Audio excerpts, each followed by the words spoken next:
She told him I was too logical, too controlled, that I never made her feel dangerous. I listened to her say it while she slept next to me. I didn't react. I prepared. And when the time came, I erased her brand, her mask, and her double life without ever raising my voice. You can give someone everything, and they'll still crave what was never theirs to begin with. That was the lesson I learned after 5 years of marriage, 3 businesses built from scratch, and one wife who couldn't stop lying to my face. Her name was Celine, the kind of woman who could walk into a room and own it without saying a word. Confidence like perfume, faint but unmistakable. She had this calm magnetism, a way of making people feel seen, even when she was already thinking 5 steps ahead. I met her at a design expo in Singapore. She was presenting a concept line for boutique interiors, all minimalist with soft neutrals and layered textures. I remember standing there pretending to care about light fixtures when all I really wanted was her attention. She gave it eventually. Back then, I thought I understood ambition. I ran a cybersecurity firm that handled data protection for defense contractors, startups, and Fortune 500 companies. Stress was constant, deadlines brutal, but I liked the control. I liked that I could predict everything. Except her. We built together, merged our networks, merged our lives. Within 2 years, we had become a brand of our own. Celine and Ethan, the power couple that turned ambition into aesthetics. Magazine features, interviews, panels about love and business. We were the aspirational image every LinkedIn post tried to emulate. But what people saw was curated. Behind the glossy smiles, there were fractures only visible in silence. It started small. The way she turned her phone upside down when she got a message. The brief hesitation before she smiled at me, like she had to remember how.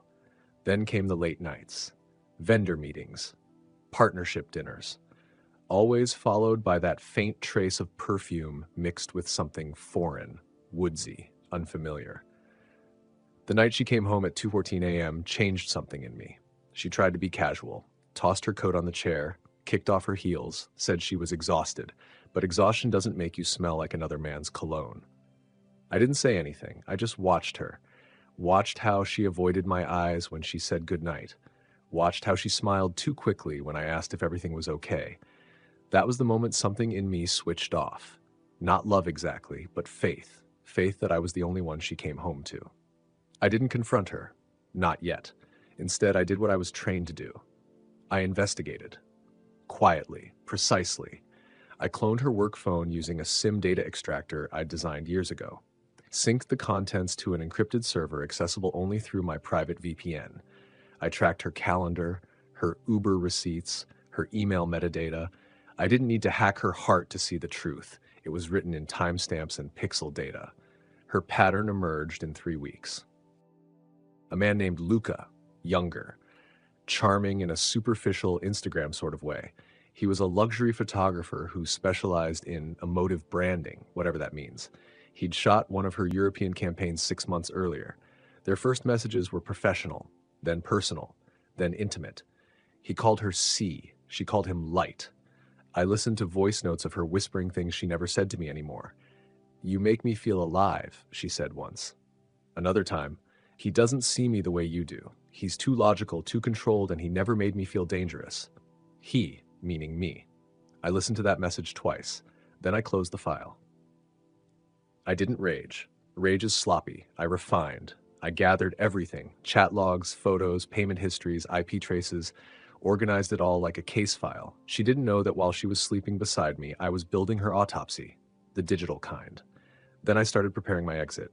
First, I cleaned house, shifted all liquid assets to new corporate accounts under a separate holding entity, updated ownership structures, transferred intellectual property rights from our joint ventures to my private firm, all legal, all invisible. Next came the conversation. I think we need some space," I told her one Sunday morning. We were having coffee on the balcony. The city below us glowed in gold. She looked up, startled but composed. "Space? Why?" "I've been disconnected. I want to recalibrate for both of us." She blinked a few times, then, as if on cue, reached across the table and touched my hand. "If that's what you need." That was all. No tears, no begging. And that was my final confirmation. She moved out 2 days later, said she was renting a temporary Airbnb downtown. In truth, it was Luca's penthouse. I'd seen the address in her messages. I used that time well. By week's end, she no longer had access to our shared business accounts. The legal paperwork I'd filed months earlier, partnership dissolution clauses, non-compete agreements, and silent exit triggers, were now live. When my lawyer served her, she must have realized how deep I'd planned it. Because for someone who had always been 3 steps ahead, she suddenly looked caught off guard. The day she got the divorce papers, she called me 20 times. Then she texted, emailed, "Please, can we talk? You don't understand what this means for me. I made a mistake." I ignored all of it. When she showed up at my office, security turned her away. So I sent her one message. A single photo, her and Luca on a rooftop bar, mid-kiss. The timestamp read 48 hours after you said you were in LA for a vendor retreat. She never responded. But I wasn't done. Celine's career ran on perception. She was her brand, elegant minimalism, soft-spoken grace, aspirational femininity. So I didn't need to expose her. I just needed to unmask the contradiction. I sent an anonymous package, curated screenshots, subtle inconsistencies to a few lifestyle journalists. The material wasn't explicit, just revealing enough to suggest duplicity. Sponsors withdrew. Partnerships paused. Her image, so carefully constructed, cracked. Meanwhile, I sent Luca's agency an encrypted file detailing ethical breaches with time-stamped photos from private brand trips. He lost 2 contracts in a month. Quietly. No headlines, no drama, just erasure. Within 3 months, she was gone from every platform. Her company shuttered. Her online store redirected to a currently under maintenance page. She retreated offline, back to her hometown. I heard through mutual contacts that she was working on freelance design projects under a new name. I didn't chase her. Didn't gloat. The best revenge isn't loud. It's clinical. It's when you remove yourself so completely that they have no idea how to find you again. For a while, I thought that would be enough. But silence has a way of turning victory into loneliness. At night, I'd sit in my apartment, floor-to-ceiling glass, city lights stretching like a constellation, and I'd think about how everything looked perfect again. Clean, controlled, just the way I liked it. And yet, sometimes I caught myself wondering what she was doing, whether she still checked her phone before bed, whether she still painted her nails that muted beige she loved. That's the cruel thing about betrayal. It doesn't end with justice. It just changes the texture of memory. A year passed. One afternoon, I got a letter, a physical one. Handwritten, no return address. The handwriting was unmistakable. Hers. Open quote. "Ethan, I know you probably won't read this. I don't expect forgiveness. I just want you to know that I understand now.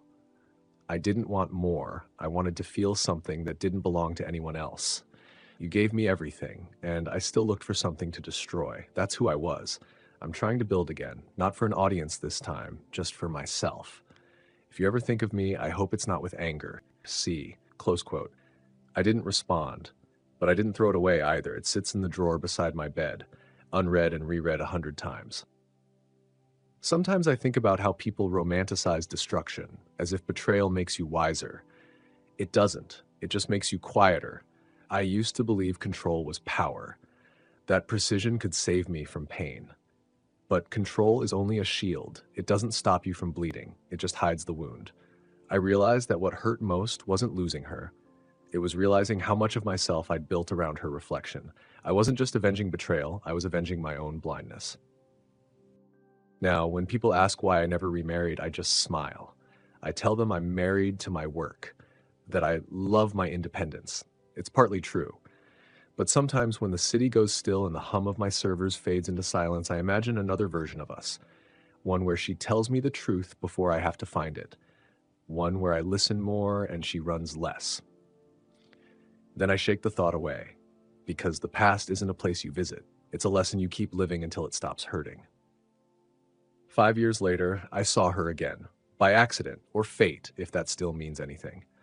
I was in Lisbon for a cybersecurity conference. After the closing panel, I stopped by a cafe overlooking the water. And there she was, Celine, sitting alone, sketching in a notebook, her hair shorter, her clothes simpler, no makeup, no cameras. For a moment, she didn't notice me. Then our eyes met. It wasn't anger. It wasn't nostalgia. Just quiet recognition. two people who once shared an empire built on love and lies. She smiled, small, genuine. I nodded. That was enough. We didn't speak. We didn't need to.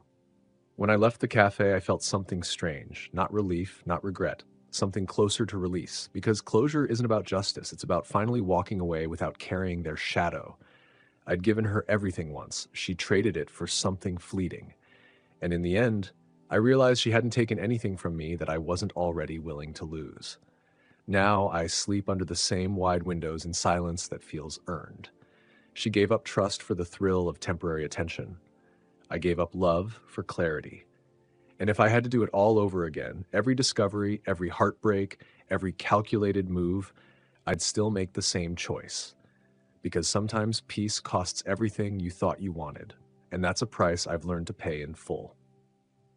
Thanks for listening. Like, share, subscribe, and comment below on how you would have handled this. Until next time, take care.